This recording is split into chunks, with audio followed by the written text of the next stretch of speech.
Okay guys, welcome back to my channel. Today I'm starting a new series where I'm going to review videos. This is the video I'm recording in particular, and this is the channel that I am reviewing. And what the point of this is so that you don't have to listen to the video. You can listen to like a small excerpt of the video so that you can get a good summary of these my research, because I do listen to like hours and hours of research, and this can help compress that research into smaller sound bites, so that you guys could get information quicker. And I do plan on doing live streams as well soon, and I expect to get that started probably after the 15th of this month, or hopefully, sometime around that period. I'm in the moving process. I got the lights, cameras, and I'm ready for action pretty soon, but we'll see if I can get that going. All right, so this is video one, and I suggest you guys check out this channel. This is where I got it from, this video that I'm going to summarize. And I like to listen to billionaires, like strategies and billionaire minds. So this channel is appealing to me. And when they release good videos, I'll give it a listen.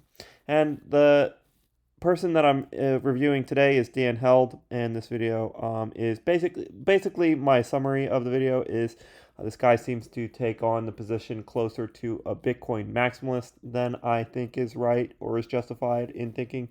But like that is just my opinion, and so let's get it going. Okay, so this Dan Held guy is he's a creator of businesses that have been acquired by companies such as Airbnb and Kraken, and he's a content creator as well.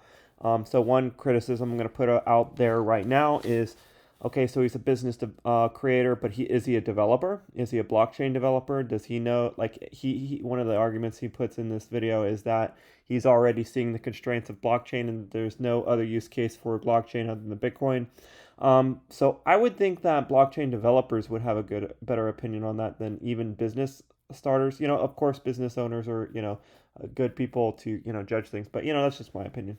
Okay, so one of the things that is gone over at about the 21-minute mark.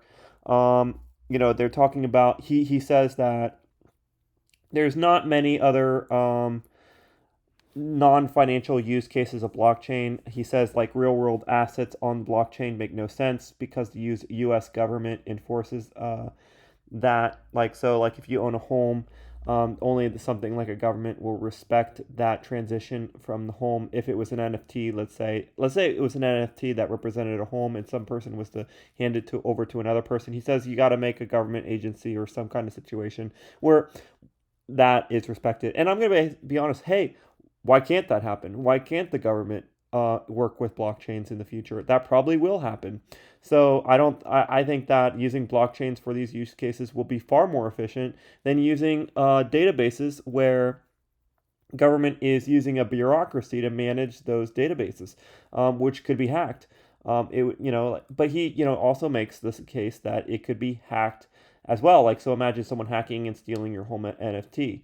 Um, in which case, my counter argument will be, well, what you're suggesting is that technology will not advance in such a way to handle these problems. You're addressing a problem and then suggesting that that problem will never be solved. Now, I'm going to go ahead and say that what is the case is that no one knows for certain what will happen in the future. And another thing I will say is he says that because the U.S. government has to enforce these things, it doesn't make sense. Well, I'm going to make the counter argument that technology will be able to enforce things. So imagine if I buy a car and that car only unlocks if I have the NFT for that car. So so it just makes your mind work here. That the future is far from figured out, and that blockchain will create efficiencies. And that is my perspective. That imagine that you own an NFT to a car, and the technology is the enforcement. You don't need a government to enforce it. And in the case of if someone was to steal that NFT from my phone or try to steal the car's ownership from my phone, I'm suggesting that there will be technology to protect that situation from even happening. Like might be that the car ownership is related to my biometrics, and that we come up with a process where it is provable that my intent was to transfer the power of the NFT from one person to another, and that relationship will exist in the future. I am going to postulate that blockchain and technology will develop to such a case that will happen. But this guy, is suggesting that will not happen. He is doubting technology's development and the ability of that to happen. Okay, so that's the first topic covered.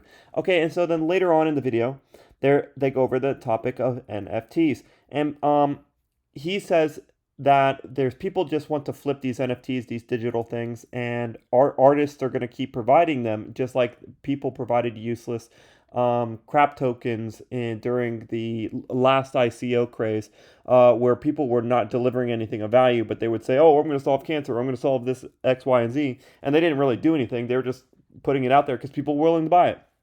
And I actually have to agree with him on this level. This is my personal opinion, and I know people disagree with me, but I think that this NFT hype will die. I don't think NFTs will die, but I think what we're seeing with people buying digital art, I think that's not going to last. Because this is just my opinion, and I could be wrong on this, but I think these things are useless. And I think the only reason people are buying it, just like me, so this is where me and Dan Held agree, that people are buying these things just with the intent of flipping them, or that there will be a market for them in the future. I don't think there's going to be much of a market. Just like how much are CryptoKitties worth today? We already have an example of this. How many CryptoKitties have value today? I'm pretty sure the market for that has pretty much fallen through. It's like Beanie Babies. You can make infinite amounts of digital art. But what I will also say is that I think this is going to develop. There will be technologies that will develop from this in the future, and we don't know where that's going to go. And I do think that will develop into something unique and powerful, but I don't know what that is going to be. So I'm going to say I think that NFTs will evolve into a unique niche, and it's too real early for me. NFTs are too real. It's too early to see how it'll evolve. Rights to songs. Here's an example. Think of like if you were to sell your song, like you made a song and you sell it for $1 million and you sell the rights to that song. And from the future on, when you sold that song, whoever bought it gets the rights to future revenues from that song. So the radio might play it or wherever and pay the person who owns the rights to the song $10 or whatever. I could see a marketplace like that being set up and managed by blockchain. So I could see something like that happening. And also think about this. So, like he was mentioning earlier, like how the government might be the only one that really respects these things. But what if there's an individual, like a band, that says if you own the rights to our song or you own this NFT, we'll give you backstage rights. And so we only are going to sell 10 of them. But whoever owns these 10 NFTs will have backstage rights to our concerts or whatever. And they have to go through some rigorous process for verifying who they are and that they're safe or whatever. But if they own it, they'll have access to X, Y, and Z. So, just use your imagination. There's going to be stuff that will happen in the future that is unforeseen. And I would argue with Dan Held that we do not know where this is going to go. So let's just say that I think that people like these Bitcoin maximalists, I'm just going to put this out there, they lack imagination. And I would say that the future is going to be far more colorful than many of these people are capable of even imagining. So, it could be any person, it could be anything that's sold as an NFT. All it takes is some person or group, like a business or an entity, that honors owning that NFT and doing something special because someone owns that NFT. So use your imagination here. There's, to say that that's not going to be something means that you don't have the ability, you're not thinking. Okay, and then finally, the last topic that is covered in this video is about Bitcoin security. And he says, oh, this is another thing that shows why blockchain has such a narrow use case. And I'll make the argument that, yeah, sure, it's true that there's a narrow use case for proof of work, which is an outdated old technology. And I am going to put that out there that I think that proof of work is the past. It's like Netscape, and I know that that's a controversial thing to say, but proof of work is garbage. It's slow. It's not. It doesn't have good governance. And I know that my opinion is different than everybody on this, and I'm just going to be honest. I'm not going to hide who I am. If you want to listen to this content, you're going to listen. This is my opinion, and I think that proof of work is the past. And maybe it will find a place in the future. I'm not going to say Bitcoin's not going to have a place in the future. I own Bitcoin. I own a lot of Bitcoin. But I don't believe that proof of work is the best model for these things. And I have, if you want to hear my opinion, listen to Charles Hodgkinson's. He and I share the similar opinion that this space is going to evolve more. People who think that this this technology is done. I think I've never seen digital technology come out and be right on the first iterations, like Netscape or, AOL or whatever. To think that the first iterations were the best iterations, I don't understand people who think like that. But I think what it is they bought it and they're tied to their bags and they're scared of looking into new things. But this, take that with a grain of salt. If what I'm saying is making you emotional, think about that. You should not be triggered. And if you are triggered, dig deeper. It's good that I'm triggering you if you are triggered by these things I say. I personally seek out being triggered because if I'm triggered by something, that means I need to learn more. I need to learn more because I want to be right. I don't have room for being wrong. So I will only seek after being right. And maybe I am wrong. I don't know. But these are just my opinions.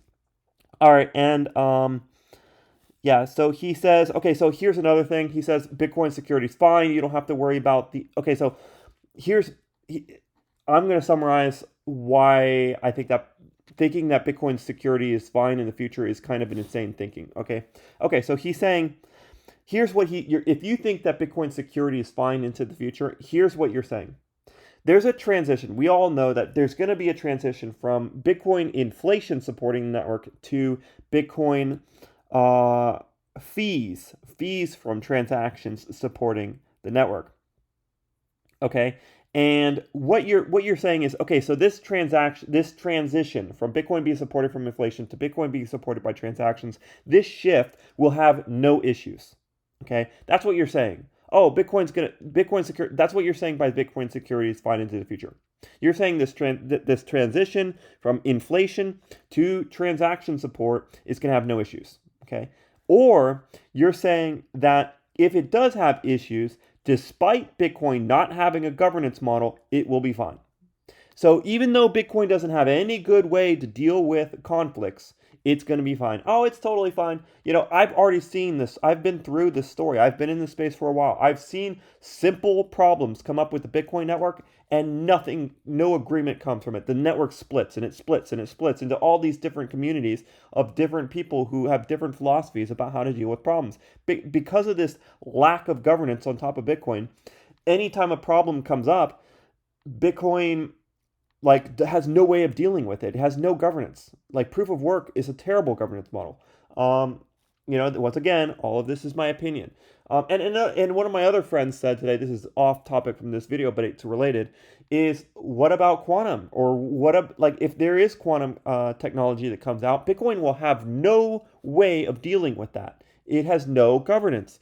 Whereas other projects have a governance, they have a decision-making process for how they reach consensus on governance, on how to upgrade. Oh, there's quantum, so we can upgrade our SHA-246 method or whatever it is to be secure in this environment. So, so if you believe Bitcoin security is fine, you're saying that either there will be no problem from Bitcoin moving from inflation to transaction supporting network, but if it does have a conflict, even though it has no governance, it won't have any issues. Okay. Right with that. Okay, so anyways, that's the summary. That's my opinion. That's my take, my rebuttals to everything that took place in this. I highly suggest you guys watch this video, but if you don't want to, that's my summary. That's my takeaway and my response to this video. And so this is, episode 1 of that, and I will bring more of these in the future. All right, guys, so if you like this kind of content, like and subscribe, and I look forward to bringing high value content to you guys in the future.